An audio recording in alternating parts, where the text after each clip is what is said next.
Hello everyone, this is the second in the series of When Did God Ever Call Shabbos Chemdat Yamim? Last time we bought the Perush saying God yearned, but we showed the problems with it.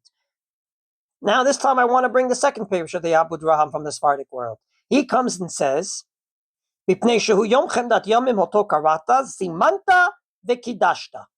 God, you designated it. Vedomelo, let's look in Tanakh. V'Yisrael mikura'ai. Israel, who I have designated, or Re'u kara Hashem b'Shem B'Tzalel ben Uri. I have designated B'Tzalel, the son of Uri, to build the tabernacle. Therefore, says the Abud Raham, God basically designated the seventh day as a special day, just like he designated B'Tzalel to be a special person amongst all the Jewish people to build the tabernacle. So too, he designated the seventh day. That Perush makes sense, and indeed, you can definitely say that even though God never said the word Chemdat Yamim, he designated the seventh day with all the halachot he said in the Torah regarding the seventh day versus the 6 days of the week. Another Perush, which is a little esoteric, I admit, is brought by the Gvul Binyamin. This sefer is less known. It's a sefer of drashos. It was written by Rabbi Binyamin HaKohen Vitali, known as the Rabach. His years are approximately 1651 to 1730.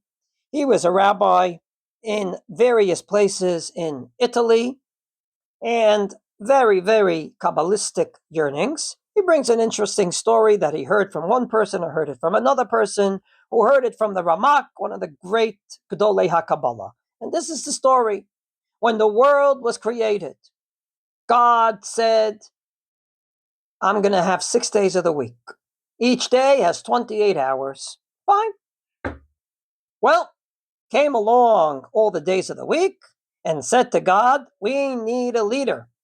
So we're exactly 6. That's an even number. We need a leader. So you need to create another day.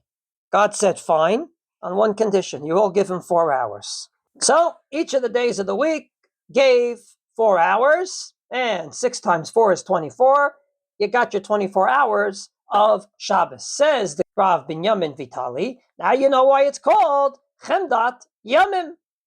Chemdat Yamim oto karata shayamim chamdu lihiyot rosh hu haShabbat. The days yearned, asked that Shabbos be their leader. So what's Chemdat Yamim oto karata?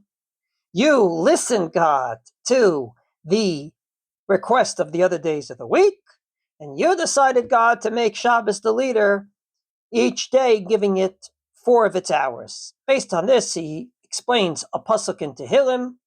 The pasuk talks about the creation of the world, and then it says, Yamim yatzuru, you created days, velo echad bahem. There's a Korean ktiv, velo echad bahem means not one of them, and velo means, with a vav, to him, one of them. So he explains, what does it mean, the days to him, one of them? Originally it didn't have it, lo. Then lo, with a vav, it did have it, because the other days of the week gave it 4 hours per day. In the words of the Yalkut Shimoni, Rav Yehoshua Omer, Mahu velo echad, what does it mean that he has one? Miyamim shabara kadosh baruch hu bachalo echad miyam. Yom Kippurim, Yom Shabbat. Of the days that God had, he chose one, and that is Shabbos or Yom Kippur. So in our case, we'll deal with Shabbos. God chose Shabbos as the leader of the other days of the week, and therefore it's called Chemdat Yamim oto karata. My problem with that Perush is that this is based on Kabbalah, on Midrashim, but it never says anywhere that God called it Chemdat Yamim. It's sort of the request of the days of the week that God acquiesced to. So yes, God did it, but it was more they called out, not God called out. More about that next time we meet.